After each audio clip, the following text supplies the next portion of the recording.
سب دیکھنے اور سننے والوں کی خدمت میں محبت بلا سلام ناظرین، عرفان احمد خاصہ ہمارے ساتھ ہنسی مجھے اس لیے آئی کہ پاکستان وہ واحد ملک ہے جہاں پہ جج بھی انصاف کے لیے سڑکوں پہ مارے مارے پھرتے ہیں۔ خاصا کیا ہو گیا؟ عدلیہ کا تو بالکل ہی بیڑا گرک ہو گیا ہے، کون دے گا ان کو انصاف؟ دیکھیں مارک صاحب، عدلیہ کی یہ جو 26ویں ترمیم کی تھی سیاستدانوں نے، موجودہ سیٹ اپ نہیں کی تھی، اور اس کے بعد سے عدلیہ میں آپس میں لڑائی جو ہے وہ بڑھ گئی ہے۔ اور جو ہائی کورٹس ہے، اسلام آباد ہائی کورٹ، اس کے 5 جج علیحدہ خط و کتابت کر رہے ہیں، بار بار سپریم کورٹ کو لکھ رہے ہیں کہ بھئی ہمارے ساتھ زیادتی ہوئی ہے۔ اور جو جسٹس سرفراز صاحب جن کو چیف جسٹس بنایا گیا، دوسرے ہائی کورٹ سے لایا گیا، اسپیشل ترمیم کی گئی، اور اسلام آباد ہائی کورٹ ان کے حوالے کر دی گئی۔ اب وہ جسٹس جہانگیری کے کو انہوں نے کام کرنے سے روک دیا ہے، جبکہ کسی کو ایسی کوئی روایت موجود نہیں ہے کہ کبھی کسی جج کو دوسرے جج نے کام کرنے سے روک دیا ہو۔ تو اس قسم کے جھگڑے جو ہیں وہ مسلسل ہمارے یہاں بدقسمتی ہے کہ بڑھ رہے ہیں، اور جس سے ایسے لوگ جن سے لوگوں کو انصاف ملنا چاہیے، جب وہ خود انصاف کے لیے لڑنا شروع کر دیں تو ظاہر ہے کہ حالات عام پبلک کو کہاں سے انصاف مل رہا ہے۔ اور یہی سپریم کورٹ میں ہو رہا ہے کہ وہاں جو کل فیصلہ دیا ہے منو خیل صاحب نے، اس میں انہوں نے جسٹس منصور علی شاہ کو رگڑ دیا ہے۔ جسٹس منصور علی شاہ جو ہے وہ پہلے سپریم کورٹ سے ناراض ہیں، وہ خط پہ خط لکھ رہے ہیں چیف جسٹس کو۔ تو اب ان کی آپس کی لڑائی جو ہے وہ دنیا میں بھی بدنامی کا باعث بن رہی ہے پاکستان کے لیے، اور عوام کو بھی جو ہے ایک اعتماد ختم ہو رہا ہے سپریم کورٹ کے اوپر سے کل جو فیصلہ دیا ہے آپ کی اسلامی نظریاتی کونسل نے، اس نے اور ایک رگڑا لگا دیا ہے۔ وہ ایک ایسا ادارہ بنا دیا ہے ضیاء الحق صاحب نے، جو وقتاً فوقتاً جو ہے جسے کہتے ہیں معاشرے کی دل میں چھوڑا جو ہے وہ گھومتا رہتا ہے۔ اب مرزا محمد علی انجینئر جو ہے، اس پہ پہلے روز مقدمہ بنایا گیا کہ جی نقش عامہ جو ہے اس کی وجہ سے وہ خراب ہو رہا ہے۔ یہ کوئی خاص بڑا مقدمہ نہیں تھا، بعد میں اس پہ توہین مذہب کا مقدمہ بنا دیا گیا۔ اب سائبر کرائم والوں نے اسی توہین مذہب کے چکر میں اسلامی نظریاتی کونسل سے مشورہ مانگا کہ بھئی اس نے جو یہ باتیں کی ہیں یہ اسلام سے کتنا اس میں توہین موجود ہے۔ اب یہ ایک مشورہ تھا جو ایک ادارے نے دوسرے ادارے سے مانگا، دونوں سرکاری ادارے ہیں، یہ کانفیڈینشیل معاملات تھے، اس کو کانفیڈینشیلی ڈیل کرنا چاہیے تھا اسلامی نظریاتی کونسل کو، اور اپنی رائے جو ہے وہ دے دینی چاہیے تھی۔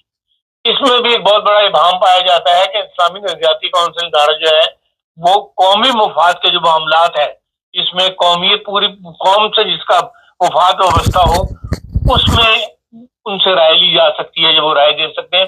یہ تو انفرادی مسئلہ تھا، ایک شخص کا مسئلہ ہے کہ ایک شخص ایک رائے رکھتا ہے یا ایک رائے کا اظہار کر رہا ہے، اپنی تشریح کر رہا ہے، تو اس کے اوپر اس کے لیے اسلامی نظریاتی کونسل میں جانے کا کوئی تک نہیں بنتی۔ یہ بھی ایک رائے مطلب پاکستان میں ایک سنجیدہ طبقے کی موجود ہے، لیکن انہوں نے بھی اسلامی نظریاتی کونسل نے بجائے اس کو ریجیکٹ کرتے یا جو بھی انہوں نے رائے لی تھی، فیصلے پہ پہنچے تھے، وہ اس کی رائے اپنی سائبر کرائم سے جہاں سے وہ خط آیا تھا ان کو انفارم کر دے۔ انہوں نے بھی باقاعدہ ایک پریس ریلیز جاری کر دی، پریس کانفرنس کر کے اس کو بیان کر دیا دنیا کے لیے۔ اب یہ ایک دھوس کی ایسی اسلامی کونسل بن گئی ہے کہ جو وہ سوچتے ہیں، جو وہ نظریہ رکھتے ہیں مذہب کا، اس کو ساری دنیا جو ہے وہ مسلم کر لے۔ اور یہ دنیا میں کبھی ایسا ہوا نہیں مبارک صاحب۔ آپ دیکھ لیں اسلام میں جو 73 فرقے بن گئے وہ ایسے تو نہیں بن گئے، وہ علمی بحث کی نتیجے میں ہی لوگوں نے اختلاف کیا اور نئے سے نئے فرقے بنتے چلے گئے۔ اس لیے اس اختلاف کو آپ اس طرح پابند نہیں کر سکتے، کسی کوزے میں بند نہیں کر سکتے، یا اس کے اوپر ایسا حکم نہیں چلا سکتے اسلامی نظریاتی۔ اب اسلامی نظریاتی کونسل پہ بھی لوگوں کی بہت زیادہ تحفظات ہیں کہ وہ ادارہ اس وقت بریلوی نقطۂ نظر جو ہے اس کے علماء اس میں زیادہ ہیں، کبھی اس میں دیوبندی نقطۂ نظر کے لوگ جو ہیں وہ زیادہ آ جاتے ہیں، کبھی اس میں جو حکومت کام کر رہی ہو وہ اپنے بندے جو ہے وہ لے آتی ہے. تو یہ ایک ایسا ادارہ بن گیا ہوا ہے اور اس کی رائے کو اتنی اہمیت دی جاتی ہے، جبکہ سپریم کورٹ نے بہت دفعہ، سپریم کورٹ کیا خود حکومت پاکستان نے ان کی رائے کے معاملے میں اس پر عمل نہیں کیا جنہوں نے رائے دی ہوئی ہے. سود کا معاملہ ہے اور بہت سارے معاملات ہیں، لیکن یہ بھی کہ ایک انصاف کا ایک سمجھ لیں دروازہ ہی ہے، اس سے اسلامک جسے کہنا چاہیے مذہبی انصاف لوگ طلب کرتے ہیں. وہاں بھی برا حال ہے. جو ملکی قانون کا ادارہ ہے جس ملکی قانون کے مطابق لوگوں کو انتخاب ملنا چاہیے، وہاں بھی برے حالات جو ہیں آپ کے سامنے ہیں، جو میں نے بیان کیے ہیں. ویسے بھی آپ روز اخباروں میں پڑھتے ہیں. تو ہر طرف جسے کہنا چاہیے بدقسمتی ہے ہمارے معاشرے کی یا ملک کی کہ بھئی ہر کام جو ہے وہ الٹا ہو رہا ہے، بجائے اس کے کہ کام سمرے ملک کی ڈائریکشن درست ہو. ہر کوئی اپنا حکم چلانے کے چکر میں جو ہے وہ معاشرے کو بگاڑ رہا ہے اور پاکستان جو ہے تنزلی کا شکار ہو رہا ہے. خان صاحب، جو آپ بتا رہے ہیں اس وقت مذہبی حالات پاکستان میں بنے ہوئے ہیں، وہ تو اتنے تکلیف دہ ہیں، اور اس طرح کے فتوے جاری کرنے یا اس طرح کے اپنے بیانات جاری کرنے اور دوسرے بندے کو صفائی کا موقع بھی نہیں دینا. اور یہاں پہ آپ کے خیال میں اگر چلو جی سلامتی کونسل نے پوچھنا تو چاہیے تھا محمد علی مرزا سے، کہ نہیں پوچھنا چاہیے تھا؟ نہیں پوچھا ہے. محمد علی مرزا سے انہوں نے کوئی کنسرن نہیں کیا.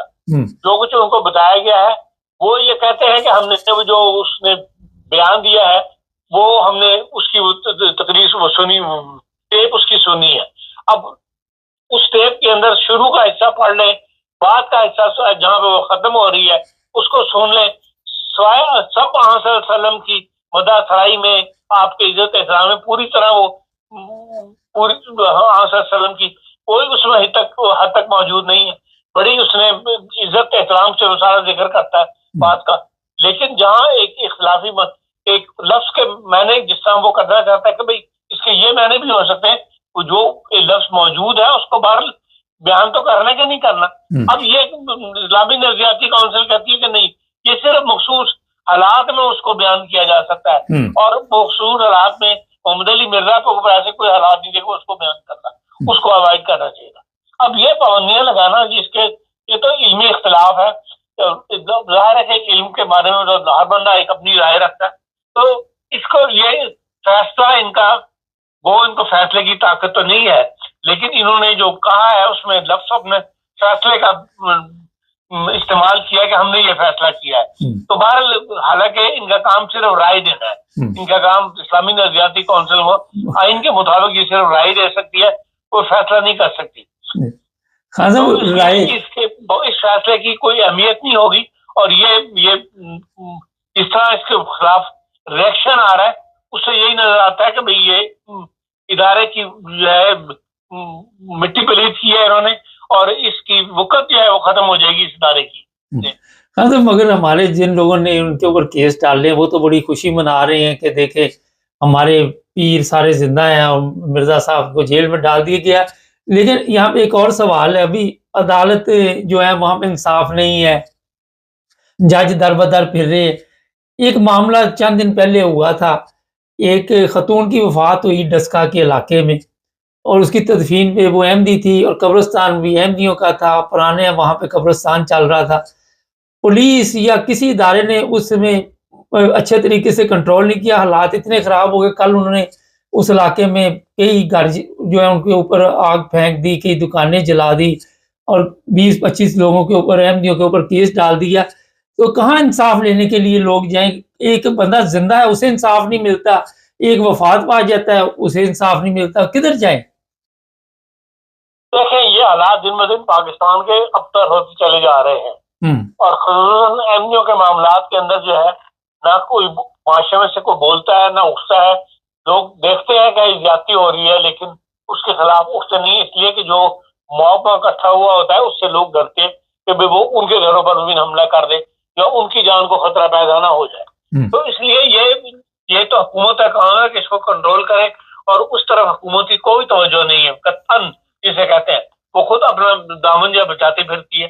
تو اس لیے ان معاملات میں اقدام اٹھانے سے کترا آ رہی ہے، جس کا رزلٹ یہ ہے کہ یہ دن بدن بڑھ رہے ہیں اور یہ پھر ایک ملک جو ہے فساد کی صورت اختیار کر جائیں گے. آج ان کے ساتھ ایک طبقے کے ساتھ ہو رہا ہے, کل کو دوسرے طبقے کے خلاف اٹھ کھڑا ہوگا, بلکہ بعض جگہوں پر یہ کیفیت موجود ہے. تو ظاہر ہے کہ اس کا نقصان جو ہے ملک کو, پاکستان کو ہوگا. لیکن اب انسان حکومت سے انصاف کی توقع رکھتا ہے, وہ بھی کرنے کے لیے تیار نہیں ہے. جو ادارے انصاف کے لیے قائم کیے گئے ہیں وہ ان کی آپس کی لڑائیاں ختم نہیں ہو رہی, تو پھر معاشرہ جو ہے اسی طرح ایک بھیڑ چال والی کیفیت سے ملک گزر رہا ہے, اس طرح گزرتا رہے گا. مسیح برادری جو ہے ان کا بھی یہ ہے کہ اگر ہم کسی سے لین دین کرنا ہوتا ہے تو وہ پیسے نہیں دیتا تو وہ بھی توہین مذہب 295 ٹھوک دیتا ہے. پولیس والے پوچھتے نہیں ہیں. 5-10 ہزار روپے کے لیے بھی توہین مذہب کے کیس ہو رہے. تو یہ صرف پاکستان میں مذہب چل رہا ہے, کہیں اور بھی چل رہا ہے؟ یہ صرف پاکستان سوسائٹی کا مسئلہ ہے, اور زیادہ تر یہ پنجاب کا مسئلہ ہے, جہاں کا مولوی جو ہے مذہب کو استعمال کر رہا ہے پیسہ کمانے کے لیے. یہ پیسے کی ریس میں جو ہے مولوی نے بنائی ہوئی ہے کہ بھئی اس سے رستہ پیدا کرتا ہے کہ آپ پیسے بنائے جا سکتے ہیں, تو اس لیے ایسے اقدامات کیے جا رہے ہیں. نہیں تو خان صاحب لوگوں کی تو زندگی برباد ہو رہی ہے نا, اس سے حکومت کا سروکار کوئی نہیں ہے. اچھا, کسی کو کوئی اگر حکومت کا سروکار ہوتا تو اب تک اس کو اوپر قابو پا لیا ہوتا.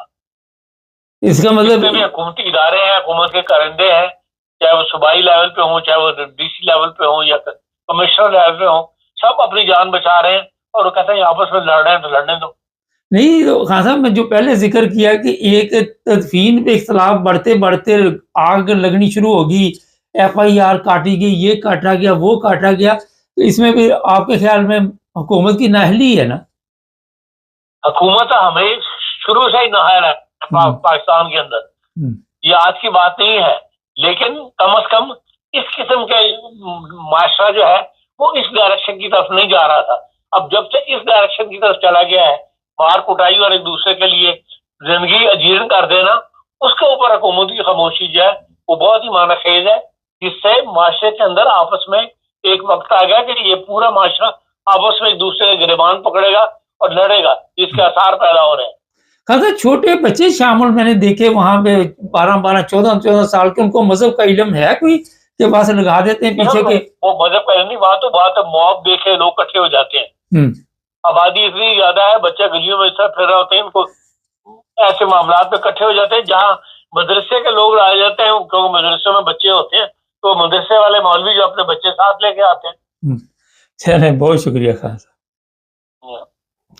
ناظرین, یہ پاکستان کے جو حالات بنے ہوئے ہیں بہت تکلیف دہ ہیں, اور میں آپ کو بتا نہیں سکتا کہ چھوٹی سی بات کو بڑھاتے بڑھاتے وہ اتنی بڑی بنا دیتے ہیں, اور بعد میں جس طرح FIR کاٹ دی, آگ لگا دی. کتنی مشکل ہے وہاں ایک چیز بنانی اس مہنگائی کے دور میں.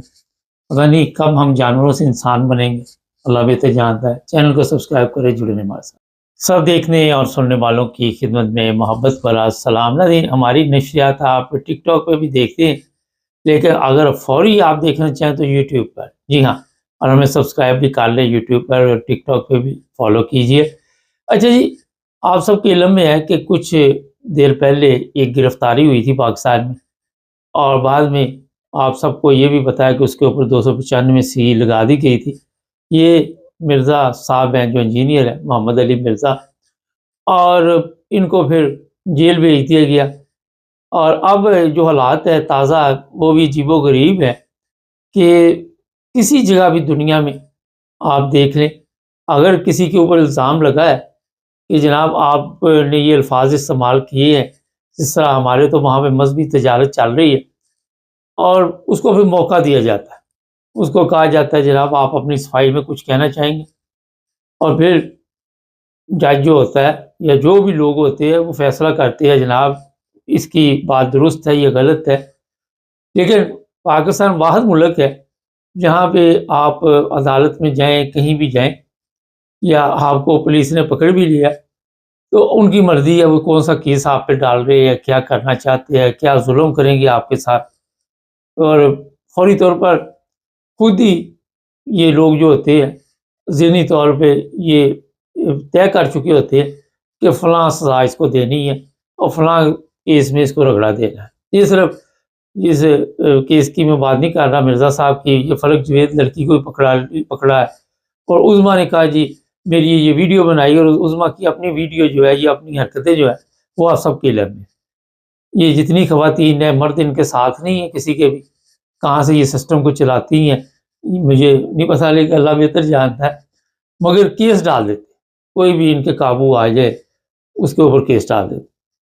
اچھا جی، مرزا صاحب کے لیے اب جناب جو پاکستان میں وہ سلامتی کونسل بنائی ہوئی ہے، جس میں مختلف مولوی شامل ہیں، اور وہ مولوی ہیں جن کے اپنے کریکٹر ٹھیک نہیں، اور انہوں نے مرزا صاحب کو یہ موقع بھی نہیں دیا کہ آپ سے ہم پوچھیں گے کہ آپ نے جناب یہ الفاظ استعمال کیے کرسچن برادری کے لیے یا جو بھی، اور انہوں نے کہا جی یہ جو بھی انہوں نے الفاظ استعمال کیے ہیں یہ باقاعدہ طور پر توہین مذہب کی دفعہ لگتی ان کے اوپر، اور توہین مذہب کی سزا ان کو ہونی چاہیے. سلامتی کونسل کو اتنی عقل موت نہیں ہے کہ اگر کوئی گرفتار آپ نے کیا اور پھر اس کو آپ نے موقع نہیں دیا تو آپ کو کس نے حق حاصل دیا؟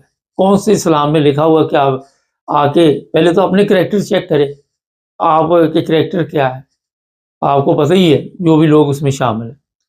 مگر کیونکہ وہاں پہ پاکستان میں مذہب کا ایک ایسا لوگوں کے دماغوں میں آپ کہہ سکتے ہیں کہ طوفان آیا ہوا ہے، اور اس طوفان میں کئی لوگ بہہ گئے. اچھا، جس بندے نے ان پہ کیس کوس کیا وہ کچھ لوگ سامنے آ رہے ہیں جنہوں نے مرزا صاحب پہ کیس کیا. انہوں نے بتایا جناب کہ یہ مرزا صاحب جو تھے، ہمارے جو بابے تھے، جو ہمارے دادا تھے اور داتا تھے، یہ جو پیر ہیں، یہ جو مر کھپ گئے جن کے مزار بنے ہوئے، اور ان کو ماننے والے جو تھے وہ میدان میں آئے. وہ کہتے دیکھو جی مرزا صاحب جو ہے ان کو پکڑ لیا، وہ جیل میں چلے گئے، لیکن ہمارے دیکھ لیں وہ مزار ویسے کہ ویسے ہی ہے، وہاں پہ دمال پڑ رہے. میں کئی دفعہ آپ کو بتا چکا ہوں، کل بھی ایک ویڈیو میں دیکھ رہا تھا، وہ ایک مولانا صاحب خدا کی باتیں کر رہے تھے، تو اس سے مائک ہی چھین لیا کہ لوگوں کو اتنا آپ کیوں بتا رہے ہیں کہ سب کچھ خدا ہی کرتا ہے. کیونکہ یہاں پہ شرک کا نظام جو ہے وہ زیادہ زبردست پاکستان میں چل رہا ہے. آپ دیکھ لیں ہر جگہ پہ پیر فقیر دربار دمال یہ سب کچھ چل رہا ہے، اللہ سے دور ہو چکے لوگ. لیکن ایک حیرانگی کی بات یہاں پہ ہے کہ ان کے اوپر عذاب اللہ کا کیوں نہیں آتا؟ یا تو آیا ہوا ہے، ان کو سمجھ نہیں آتی، لیکن اگر سمجھ نہیں آتی تو پھر یہ عذاب بھی نہیں. اب جو پروگرام بنا ہے جی، آ کے ان کے جو بندے ہیں وہ تقریریں یہ کر رہے کہ مرزا صاحب کہتے تھے جی مجھے پکڑو گے تو جیلیں سڑکیں بھر جائیں گی، پھر کوئی نکلا نہیں، ان کا اسٹوڈنٹ نہیں نکلا، کوئی بندہ باہر نہیں نکلا. اور آپ دیکھ لیں کہ آپ خود ان لوگوں کی جب گرفتاری ہوتی ہے، جیسے عمران خان کو گرفتار کیا گیا اور پھر دوسرے لوگوں کو جس طرح کنٹرول کیا گیا، دہشت ڈالی گئی، مار پٹائی ننگا کرنا، فلمیں بنانا، ویڈیو بنانا، یہ سارا سلسلہ چلتا رہتا. تو یہ حالات پاکستان کے بنے ہوئے ہیں کہ وہاں پہ مذہب کے نام پہ آپ کے ساتھ کسی وقت بھی کچھ بھی ہو سکتا ہے. یہاں یورپ میں بڑے لوگ مجھے ملتے ہیں، ان میں سے کئی ایسے نادان ہیں وہ جی پاکستان میں بڑی زندگی تھی تو وہاں پہ رہنا تھا، ادھر کیا لینے آئے؟ یہ ایک سوال ہے. میں کہیں کو کہتا ہوں ایک دفعہ وہاں پہ رگڑا لگنا، ایک دفعہ 295 کسی کے اوپر ٹھوک گی نا، بعد میں یاد ہی رکھو گے، عدالت کچہری میں زندگی گزرے گی. پھر یہ نہیں ہوتا کہ اگر آپ نے کچھ کیا آپ نہیں پکڑے گئے تو دوسروں کو پکڑ لیتے ہیں رشتہ داروں. ملک کا تو ویسے بھیڑا گرک ہوا ہے، اللہ جانتا ہے کہ لوگ اب کس چیز کا انتظار کر رہے ہیں. تو مرزا صاحب کو اب جی ان کا مکمل پروگرام ہے کہ چھوڑنا نہیں، تو 5-10 سال 15 سال جیل میں رکھنا، اور یہ بھی پروگرام رکھنا ہے کہ مرزا صاحب کو اگر گورنمنٹ نے چھوڑا تو ہم سڑکوں پہ آئیں گے، ختم نبوت کے مجاہد عاشق کے رسول باہر آ جائیں گے. آج کسی نے مرزا صاحب کی تصویر لگا کے وہ ویڈیو بھی شروع کر دی ڈاکٹر اسرار کی، اور اس میں کئی چیزوں پتہ نہیں لگتا کدھر کو انہوں نے جانا کدھر آنا، کسی بات کا رخ ادھر کو موڑ دیتے ہیں، کسی کا ادھر موڑ. حالانکہ اگر ان کے وہ الفاظ سنے تو وہاں پہ کوئی ایسی توہین نہیں ہوئی، میں نے بھی کئی دفعہ سنے، غور بھی کیا، لیکن کیونکہ وہاں پہ پاکستان ہے، کچھ بھی ہو سکتا ہے، اسی کچھ کے چکر میں بے گناہ لوگ جو وہ جیلوں میں چلے جاتے ہیں۔ پچھلے دنوں میں مجھے کہیں سے خبر ملی تھی کہ 5-4 احمدی ہیں، ان کی ضمانتیں ہوئی ہیں، اور وہ اگر ان کے قابو میں نہیں آتے تو رشتہ داروں کو پکڑ لیتے۔ یہ حالت ہو چکی ہے وہاں۔ اندازہ لگائیں کہ جس ملک میں قوانین، جس ملک میں مذہب، جس ملک میں انسانیت، جس ملک میں اخلاقیات، ان تمام چیزوں کا نام نہیں، وہ کہتے جی ہم اسلام کے ٹھیکیدار ہیں اور یہ اسلامی جمہوریہ پاکستان ہے اور اسلام کا قلعہ۔ یہ حالت انہوں نے ملک کی کر دی۔ ان علماء نے جس طرح فتوے جاری کر کر کے لوگوں کو کافر تو بنایا، مگر مسلمان نہیں بنایا۔ مسلمان ان کو پوچھو کتنے لوگوں کو آپ نے بنایا، کوئی پتہ نہیں۔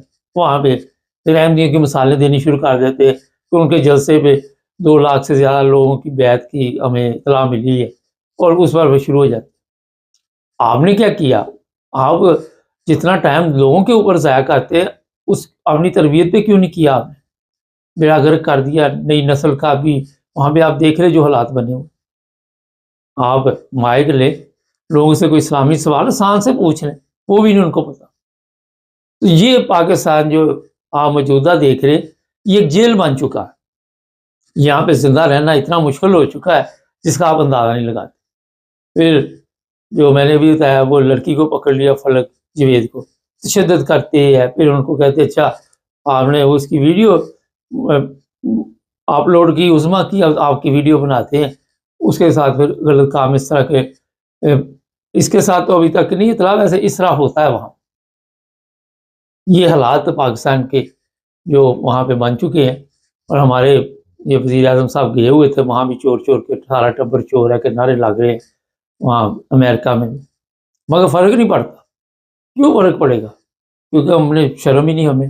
ہم تو کتابوں میں، کاپیوں میں، اخباروں میں، میڈیا میں بڑی ترقی کر رہے ہیں، اور ہماری ترقی کو کوئی روک نہیں سکتا۔ ایک احساس کمتری کی یہ حالت بن چکی ہے کہ وہ شہباز شریف نے 1 منٹ چند سیکنڈ کی اس سے سلام دعا لے لی، او بولے بولے بولے، یہ دیکھ لو بڑے بڑے لیڈر جو ہے اس طرح کی پوسٹر لگوانی، پیسے خرچ کرنے اور کہنا کہ بلے بلے کروا۔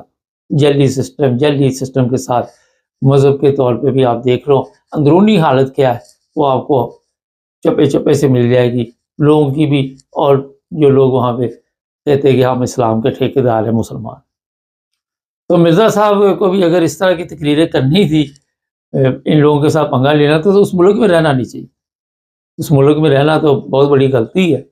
خیر، چینل کو سبسکرائب کریں، جڑے رہیں ہمارے ساتھ تاکہ اور بھی پروگرام دیکھتے رہیں۔ سب دیکھنے اور سننے والوں کی خدمت میں محبت بھرا سلام۔ موبائل فون آج کل زندگی کی ضرورت بن چکا ہے، اور کوشش ہوتی ہے کہ یہ ہر وقت ہمارے ساتھ ہو، دن ہو یا رات ہو، اس کا استعمال کریں یا نہ کریں مگر پاس ہونا چاہیے۔ اب ایک ایسا واقعہ میری نظر سے گزرا، میں نے سوچا کیوں نہ آپ لوگوں تک پہنچایا جائے۔ میاں بیوی کا رشتہ آپ سب کے علم میں ہے، اعتماد کا رشتہ ہوتا ہے اور عزت کا۔ ہوا یہ کہ ایک میاں بیوی میں علیحدگی کی وجہ یہ سامنے آئی کہ موبائل فون کی وجہ سے علیحدگی ہوئی، اور یہ عرب لوگ تھے، اور وہ جو میاں تھا اس نے بتایا کہ میں اپنی بیوی کو بار بار میسج کر رہا تھا، وہ میسج دیکھ رہی تھی، میسج دیکھنے کے بعد جواب نہیں دے رہی، اور کسی اور کے ساتھ لگی ہوئی تھی، اور مجھے وہ کوئی اہمیت نہیں دے رہی تھی۔ یہ بڑا ایک اہم پوائنٹ ہے۔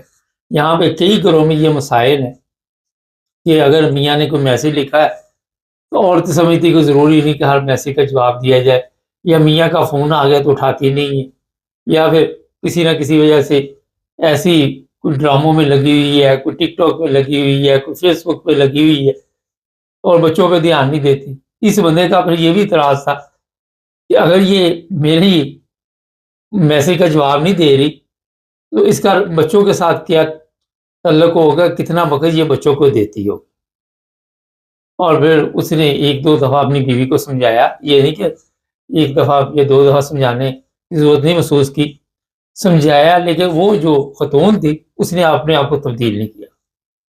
اس نے اس چیز کا کوئی نوٹس نہیں لیا کہ میرا میاں جو ہے بار بار میری توجہ یہ دلا رہا ہے کہ آپ موبائل فون کم استعمال کرو، اگر میں کوئی میسج کروں تو مجھے اہمیت دو۔ اس عورت کو کوئی فکر نہیں تھی۔ اور پھر اس صاحب نے، ان کی تصویریں بھی لگا دیں گے اوپر بورڈ پہ، اس نے طلاق دے دی۔ یہ 2014 کا واقعہ۔ موبائل فون اور یہ انٹرنیٹ کی دنیا بہت ترقی کر رہی، مگر بے شمار گھر اس کی وجہ سے برباد ہو۔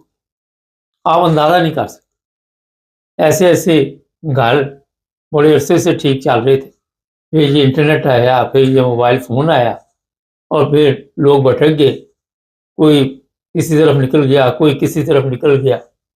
گھروں کے سب کے حالات ایک جیسے ہی، میاں بیوی پاس بیٹھے ہوتے ہیں، ہر کوئی اپنے موبائل سے لگا ہوا ہے، آپس میں گپ شپ کا ماحول ختم ہو گیا۔ اور اس کی وجہ سے بے شمار گھر بھی اجڑے ہیں، ابھی تک میں آپ کو بتا دوں، کیونکہ کئی جگہ پہ ایسے مسائل ہیں، فرض کرے کہیں میاں کام پہ گیا ہوا ہے، اور جو ہے وہ کہتی جی مجھے ٹائم نہیں دیتے میاں۔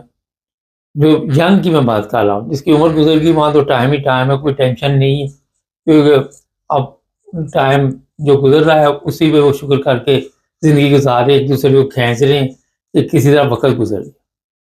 لیکن جو جوان لڑکیاں ہیں وہ کہتی ہیں جی میاں ٹائم نہیں دیتا۔ پھر وہ لڑکی جو ہوتی ہے ظاہر موبائل فون ہاتھ میں ہے، انسٹاگرام مارا، کسی کے ساتھ لائن سیٹ ہو گئی، اس کے ساتھ باتیں شروع کر دی، پھر آہستہ آہستہ میاں کی اہمیت ختم ہو گئی، بعد میں گھر اجڑ گیا، بیڑا گرک ہو گیا۔ پھر وہ کہیں کسی جگہ جا کے کسی کو مل رہی ہے، کوئی کسی کو مل رہا ہے، جب یہ میسج، پھر میں جو آن لائن آپ کو بتا رہا ہوں نا، پھر موبائل فون کے ذریعے جو میسج لکھے ہوتے ہیں اس کے ذریعے بلیک میل کر کے وہ میاں کو بھیجے جاتے ہیں کہ یہ دیکھو جی یہ آپ کی بیوی کر رہی تھی، ادھر سے بھی طلاق کھلا، جو بھی ادھر سے اس نے بھی 4 دن استعمال کیا اس عورت کو، چلو جی چھٹی۔ یہ صرف یہاں پہ نہیں ہے، پاکستان میں بھی آپ کے ذہن میں شاید میں یورپ یا ترقی یافتہ ملک کی بات کر رہا ہوں، پاکستان میں بھی یہی حالات، وہاں پہ بھی طلاق کی شرح میں اضافہ ہو رہا ہے۔ لڑکیاں ہیں وہ اپنی مستی میں زندگی گزارنا چاہتی ہیں۔ جو آج کے پروگرام میں زیادہ لمبا پروگرام نہیں کروں گا، مختصر آپ کو بتاؤں گا کہ سب سے پہلے خواتین کو، یا جو بھی لڑکیاں شادی شدہ، انہیں اپنے خاوند کا احترام کرنا چاہیے، اسے ٹائم دینا چاہیے۔ اگر اس نے میسج لکھ بھی دیا فوراً اس کا میسج کا رپلائی کرنا چاہیے، فون آیا فون سننا چاہیے، کسی صورت بھی یہ سستی نہیں کرنی چاہیے۔ اب یہ عربی کو پتا تھا کہ 2 دفعہ اس کو سمجھایا، اس نے سمجھنا نہیں، تو جس عورت کو آپ نے 2 دفعہ سمجھا لیا اور سمجھی نہیں، اس کو 50 دفعہ بھی سمجھاؤ تو اس نے سمجھنا نہیں۔ یہ میں آپ کو بتا رہا ہوں۔ آج ہی میری بات ہو رہی تھی ایک دوست سے یورپ میں، تو کسی کے گھر کی بات ہو رہی تھی، وہ کہتا وہ میاں بھی اس کا اتنا ٹائم نہیں دیتا لڑکی کو، وہ بھی کام پہ ہی ہوتا ہے اتنی دیر۔ یہ بھی ایک بہت خطرناک کام ہے۔ آپ کا یہ فرض ہے کہ اپنا جو ٹائم ہے وہ باقاعدہ طور پہ پلان بنائے، ڈیوٹی کا ڈیوٹی میں رکھے، اور گھر کا ٹائم جو ہے وہ گھر اپنی بیوی بچے جو بھی ہیں ان کو دے، کیونکہ اس کے بغیر آپ کا سسٹم چلے گا نہیں، اور وہ گھر نہیں بچتے، تباہ ہو جاتے۔ کیونکہ یہاں پہ صرف لڑکیوں کی غلطی نہیں ہے، لڑکوں کی بھی غلطی ہے۔ جب وہ ٹائم 8 گھنٹے، یہ یورپین جرمن جو ہے 8 گھنٹے بعد ڈیوٹی کر کے کیوں آ جاتے ہیں، اور پھر آگے اپنی بیگم کے ساتھ بیٹھے، کافی پی، کھانا کھایا، چائے پی، یہ یہاں پہ سسٹم چلتا ہے۔ کٹھے باہر جاتے ہیں کافی شافی پینے کے لیے۔ ہمارے کئی ایسے نوجوان ہیں وہ کام پہ لگے ہوئے ہیں، کوئی ٹیکسی چلا رہا تو ٹیکسی پہ لگا ہوا ہے، کوئی کہیں پہ گیا ہوا ہے، وہ ایک سواری تاری، لالچ بڑا، 200 بن گیا، یا 50 اور بنا لے، 50 اور بنا لے، بعد میں بیڑا گرک، گھر برباد۔ اور یہ بالکل میں آپ کو حقیقت بتا رہا ہوں۔ یہ تو اوپر والوں نے انگلینڈ میں میرا ڈیوٹی کا ٹائم مقرر کیا ہوا ہے، 8-10 گھنٹے بعد گھر چلے جائیں، لیکن جرمنی میں یہ چیزیں نہیں، یورپ کے دوسرے ملکوں میں بھی نہیں۔ یہاں وہ اوور بند کریں گے، دوسرا چلا لیں گے سسٹم، دوسرا چلائیں گے، تیسرا، وہاں بھی ایسی، انگلینڈ میں بھی۔ مگر میں ویسے ایک بات بتا رہا ہوں، تو گھر کو اگر بچانا ہے تو پھر اپنی فیملی کے ساتھ آپ کو کچھ نہ کچھ ٹائم دینا پڑے گا۔ بچوں کو ٹائم دینا پڑے گا. میں پچھلے دنوں کسی کی بات کر رہا تھا تو میں نے کہا یار فلاں کے بچے بڑے اس کے ساتھ اٹیچ. وہ کہتا جی وہ اپنے بچوں کو بچپن سے ٹائم دیتا رہا, وہ بچوں کا خیال رکھتا رہا, بچوں کو کہیں نہ کہیں وہ باہر لے کے جاتا رہا. آج بچے اس کا خیال رکھتے اور اکٹھے دوست بن گئے ہوئے. وہیں بھی یہ ایک اور مثال تھی کہ فلاں جو ہے وہ ٹائم نہیں دیتا رہا تو اس کے حالات اور تھے گھر. یہ بڑی ایک اہم چیز ہے. ٹھیک ہے موبائل فون چل رہا ہے مگر اس کے باوجود بھی کوشش کرنی چاہیے کہ ایک ایسا سسٹم گھروں کا بنائے کہ ایک دوسرے کو ساتھ لے کے چلنے کی کوشش کریں. دوسری جو اہم بات آپ کو بتا دوں کہ اگر یہاں پہ لڑکے کی علیحدگی ہوگی یا لڑکی کی ہوگی, بچے ہو گئے, ان کی شادیاں بھی اتنا آسان نہیں کام دوبارہ ہونا. بہت بڑا ایشو یہاں پہ بنا ہوا ہے, بہت بڑا یہ مسئلہ بنا ہوا ہے. لڑکوں کی عمر بڑھتی جا رہی ہے, لڑکیوں کی بھی, لیکن وہ کیونکہ بچے ہوتے ہیں وہ ایک دوسرے کے بچے برداشت نہیں کر سکتے. تو اس لیے اگر پہلی سوچ سمجھ کے سارے کام کیے جائیں, اب کہیں شیف کے لوفر ہو جائے, گڑبڑ ہو جائے تو وہاں تو آپ کر نہیں سکتے, لیکن سوچ سمجھ کے قدم اٹھائیں. یہ مختصر میسج ہے. چینل کو سبسکرائب کریں, جڑے ہمارے ساتھ تاکہ اور پروگرام دیکھتے ہیں. سب دیکھنے اور سننے والوں کی خدمت میں محبت بھرا سلام. یورپ کے خواب دیکھتے ہیں پاکستان میں لوگ, اور ان میں سے کئی ایسے ہیں جو واقعی یہاں پہ پہنچ جاتے ہیں, بڑی تعداد اور بڑی رقمیں دے کے یہاں پہ آتے ہیں. بائی روڈ بھی آتے ہیں, مختلف طریقوں سے یہاں پہ بہرحال کسی نہ کسی طرح اپنی منزل طے کر لیتے, شپوں کے ذریعے آتے. مگر جو سب سے بڑا پرابلم ہے وہ ہمارے پاکستانی لوگوں کی تربیت کا ہے. یہاں پہ جن لوگوں کو اس چیز کا پتہ نہیں کہ یہاں یورپ کے قوانین اتنے سخت ہیں جو آپ کی زندگی بھی برباد کریں گے, جو پیچھے آپ کو بھیجنے والے ہیں اور جنہوں نے آپ کے اوپر پیسے لگائے ہیں زمینیں بیچ کے یا جو جیسے بھی حالات میں, ان پہ کیا گزرے گی. ابھی جو میں آپ کو خبر دوں گا آپ ابھی سر پکڑ کے بیٹھ جائیں گے کہ یورپ میں پہنچنے کے بعد ہم نے کیوں ایسے کام کیے کہ ہم جیلوں میں پہنچ گئے. یونان, یہاں پہ بڑی تعداد میں پاکستانی آتے ہیں اور وہ جب یہاں پہ پہنچ جاتے ہیں تو ان میں پھر کئی ایسے معاملات آتے ہیں کہ وہ جرائم پیشہ افراد کے ساتھ مل کر گیم ڈالنے کی کوشش کرتے ہیں, کیونکہ انہیں پاکستان میں عادت پڑی ہوتی ہے اور یہ ہو نہیں سکتا کہ پہلی دفعہ وہ یہاں پہ جرم کرے. 501 لوگ یونان کی جیلوں میں بند ہیں پاکستانی. آپ کو حیرانگی ہوگی, ان میں مختلف ان کو مختلف شہروں کی جیلوں میں رکھا گیا ہے اور مختلف الزامات ہیں, مختلف سزائیں ان کو ملی ہوئی ہیں. کسی کو سنا دی گئی ہے, کسی کو سنانی ہے. پہلے نمبر پہ جو لوگ وہاں پہ جیلوں میں ہیں وہ ہے البانین, دوسرے نمبر پہ ہے ترکی اور تیسرے نمبر پہ پاکستان. اب یہ 501 جو لوگ وہاں پہ میں آپ کو بتا رہا ہوں, ہو سکتا ہے ان کی تعداد میں آئندہ آنے والے دنوں میں اضافہ بھی ہو جائے, اور یہ اب سزا کاٹیں گے تو ان کو ان کے ملک بھیجا جائے گا. یہاں نہیں رہیں گے, یورپ میں نہیں رہیں گے. پچھلے دنوں ایک انہوں نے 26 سالہ لڑکے کو پکڑا یونان ایئرپورٹ سے, اور پتہ چلا یہ پاکستان میں قتل کیا ہوا تھا اس نے, اور یہاں پہ بھاگ کے آیا اور یہاں کی پولیس نے پکڑ لیا. اب وہ والے دن نہیں رہے کہ آپ قتل متل کرے یا کسی جرم میں ہو تو وہاں سے بھاگ کے یہاں آ جائے یورپ میں اور یہ آپ کو جانے دے. ایسے حالات نہیں. آپ کو پتا ہے کمپیوٹر کی دنیا ہے اور یہاں پہ کہیں نہ کہیں آپ نے ان کے رڈار میں آ جانا. جیسے ان کی کھڑکی میں آئیں گے وہ پکڑ کے آپ کو واپس بھیج دیں. جرمنی میں بھی اسی طرح کے حالات. یہاں بھی جو لوگ ہیں جرائم پیشہ افراد, افغانی ہیں ایک نمبر پہ, یہ آپ کے البانین سیرین ہیں وہ بھی ہیں. تو یہ جو لوگ وہاں سے آتے ہیں انہیں پہلے وہاں پہ کم از کم کچھ اس طرح کے کورس کرنے چاہیے کہ ان کو پتہ چلے یا جو ایجنٹ ان کو بھیجتے ہیں پیسے تو لے لیتے, انہیں یہ بھی بتایا کرے کہ جناب وہاں پہ جا کے آپ نے کوئی ایسا کام نہیں کرنا جس کی وجہ سے آپ جیل چلے جائیں. ان میں ایسے بھی ہیں جو ایجنٹی کرتے تھے, ایسے بھی ہیں جو قتل کے ملزم بھی ہیں. اکٹھے کسی کیمپ میں ٹھہرایا اور وہاں پہ لڑائی جھگڑا ہوا, کسی کو غصہ آ گیا, اس نے چھری ماری, بندہ قتل کر. چوری کے الزامات میں بھی, غلط پیپر بنانے کے الزامات میں بھی جیلوں میں بند. اور یہ بھی بتا دوں کہ غلط کاموں میں لڑکیوں کے ساتھ زبردستی کرنے کے جرم میں بھی لوگ جو ہیں جیلوں میں بند ہیں۔ انگلینڈ میں بھی ایسے حالات۔ تو ہمارے پاکستانی جو ہے، میں خود حیران رہ گیا کہ اتنی بڑی تعداد میں جیلوں میں بند ہیں۔ کیا وجہ ہے؟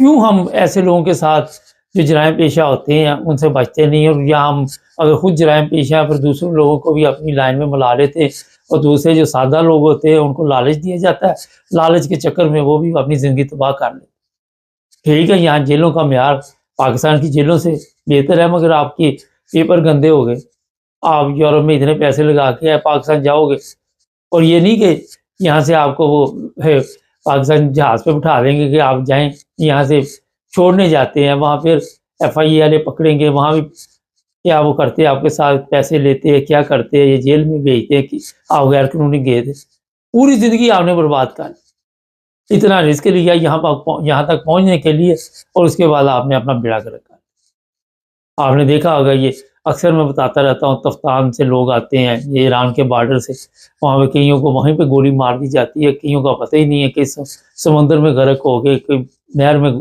غرق ہو گیا، کوئی رڑ گیا، کوئی بیڑا غرق ہو گیا، لیکن پھر بھی اس کے باوجود جب ہم یہاں پہ پہنچ جاتے پھر ہم اپنا بیڑا غرق کر لیتے۔ پچھلے دنوں آپ کو کئی دفعہ ہم نے بتایا کہ جو بھائی روڈ آتے ہیں وہ کہتے ہیں کئی لاشیں راستے میں پڑی ہوتی، وہ لاشیں دیکھ کر ہم گزر جاتے ہیں، ہم کر کچھ نہیں سکتے، کیا کریں گے وہ، کیونکہ وہاں بھی اپنی کیا مدد کر سکتے، سب کچھ دیکھنے کے باوجود بھی یہ لوگ جیلوں میں پہنچ جاتے ہیں۔ کتنے بڑے افسوس کی بات، سب کو پتا ہے کہ ہم کس تکلیف سے یہاں پہ پہنچے، یہ جو ایجنٹ ہیں ان کے ساتھ کیا سلوک کرتے، راستے میں ایک ایک کمرے میں پتہ نہیں 50 لوگوں کو ڈال دیتے ہیں، کبھی کھانا دیا، وہیں پہ کیا انتظام ہوتا ہے واش روم کا، کس طرح یہ لوگ پہنچتے ہیں۔ کئی بار راستے میں ایسے کیس آتے ہیں کہ ان کو ترکی میں ادھر ادھر غائب کر دیا جاتا ہے، ابھی بھی بے شمار لوگ غائب، پتہ ہی نہیں کہیں، یہ نہیں کہ یہاں پہ، اور بھی کئی ملکوں میں، وہاں بھی میں دیکھ رہا تھا کہ پاکستانی انہوں نے پکڑے ہوئے۔ تو ہمارے جو لوگ ہیں ان میں کم از کم اتنا شعور ہونا چاہیے، اتنی عقل، اتنی سمجھ ہونی چاہیے کہ جب ہم کسی دوسرے ملک میں جائیں تو اس کے قوانین کم از کم پڑھیں۔ یہاں پہ جو لوگ پچھلے دنوں میں نے بتایا تھا، وہ ایک گجرا لگایا ہوا تھا عورت نے، آسٹریلیا چلی گئی، وہاں پہ منع تھا، پتہ نہیں کتنا جرمانہ انہوں نے کہا جی اس کا آپ کو پڑے گا، اس کو پتہ ہی نہیں تھا، کیونکہ سب ہم ایسے ہی ہیں، سوشل پروگرام زندگی میں سیکھا ہی اسی طرح کا کہ سوچ لگاؤ اور نکلتے جاؤ۔ تو یہ جو لوگ ہیں اب جیلوں میں، ان کو وکیل گورنمنٹ ظاہر دیتی ہے، جن کے کیس چلیں گے، یہ سارا کچھ ہے، جن کے کیس چل رہے ہیں یا جن کے فیصلے ہو گئے، وہ اپنی جیل کی زندگی گزارنے کے بعد کس طرح باقی کی زندگی گزاریں گے، یہ تو ان کو پوچھیں۔ اور کئیوں کو لمبی جیل، یہ قتل کی جس طرح میں بات کی، عمر قید کی زندگی گزارے گی۔ اب آپ کیمپ میں رہ رہے ہیں، مسائل آپ دونوں کے ایک جیسے، لڑائی کس بات کی؟ ہونا تو چاہیے کہ جب آپ کے اوپر کوئی مشکل آئے تو اکٹھے ہو کے زندگی گزاریں اور پیار محبت سے اتفاق سے زندگی گزاریں، مگر ہم نے یہ چیزیں سیکھی نہیں، ہمیں اتنی سمجھ ہی نہیں، عقل ہی نہیں، ہم ہر جگہ پہ حسد اور دوسری مشکلات میں پڑ جاتے۔ آپ دیکھ لیں کتنے بڑے ہمارے امتحانات آتے ہیں ہمارے اوپر کہ ہماری گورنمنٹ نے جس طرح کے حالات پیدا کیے، وہاں رہ نہیں سکتے آپ، اگر آپ باہر آ جاتے تو یہاں نہ آپ کو اچھا نہیں لگتا، پھر آپ غلط کام کرتے ہیں۔ پاکستان ہے بھائی، وہاں آپ نے چوری کی، کوئی کسی کو مار دیا، چپیڑ کو سن تو پیسے دے کے پولیس کو چھوٹ جائیں گے، مگر یہاں تو یہ چکر نہیں ہوتا نا، یہاں تو قوانین کا احترام ہوتا ہے۔ اور آپ سمجھتے ہیں کہ یہ لڑائی جھگڑا معمولی کیس، یہاں تو جرمنی میں کسی کو گالیاں نکال دیں آپ تو آپ کے لیے مصیبت، انگلی دکھا دے تو مصیبت بن جاتی ہے اگر وہ کیس کر دے جا۔ یہاں یورپ کے تو یہ حالات، اگر وہ سیریس لے تو ٹھیک ٹھاک آپ کے لیے مشکل پیدا کر دیتا ہے۔ مشکل اس طرح کہ اگر آپ سیاسی بنا پہ آپ کے پیپر ٹھیک نہیں تو آپ کی فائل میں تو پیپر لگے گا نا، جا فائل تو گندی ہوگی، جرمانہ تو جو 500,000 بھی ہو، لیکن ایک دفعہ کریں گے، دوسری دفعہ کریں گے، تیسری دفعہ کریں گے، آہستہ آہستہ آپ کی فائل خراب ہو جائے گی۔ یہاں پہ تو آپ یہ پیسے نہ کسی کے دیں تو عدالت میں آپ چلا جائے اور آپ کے پاس یہاں کی نیشنلٹی وغیرہ بھی نہیں ہے، اگر ویزا بھی ہے تو اس پہ بھی اثر پڑنے شروع ہو گئے، وہ عدالتوں میں جاتے ہیں، پھر وہ کو ہوم آفس کو اطلاع کرتے ہیں جناب یہ پیسے نہیں دے رہے، یہ نہیں دے رہے، وہ نہیں دے رہے، وہ آپ کے لیے ایک نئی مصیبت بن جاتی ہے اور ساری محنت جو ہے وہ ضائع چلی جاتی ہے۔ خیر، ہمارا مقصد ہوتا ہے آپ کو توجہ دلانا، چینل کو سبسکرائب کر لیں، جڑے رہیں ہمارے ساتھ تاکہ اور بھی پروگرام